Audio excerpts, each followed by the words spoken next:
Sa mga naghahanap ng trabaho sa aviation, may shinare ang kaibigan natin. Hiring ang MacroAsia ng Ramp Service Agent. Ito ang mga qualifications and requirements. At least high school graduate, with at least non-professional driver's license, with restrictions B, B1, and B2. No peripheral problems. Kailangan 20/20 vision and not colorblind. Preferably at least 1 year of experience in operating ramp equipment or equivalent. Kahit wala kayong experience, pwede. Pero advantage pag meron kayong experience.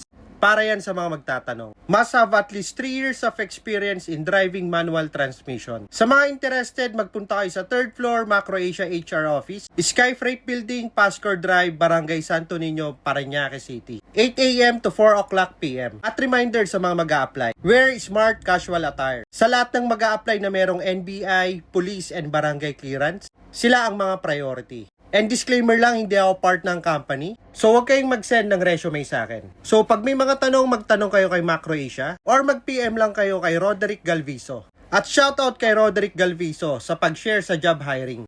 At sa lahat ng mag-a-apply, good luck sa inyong lahat.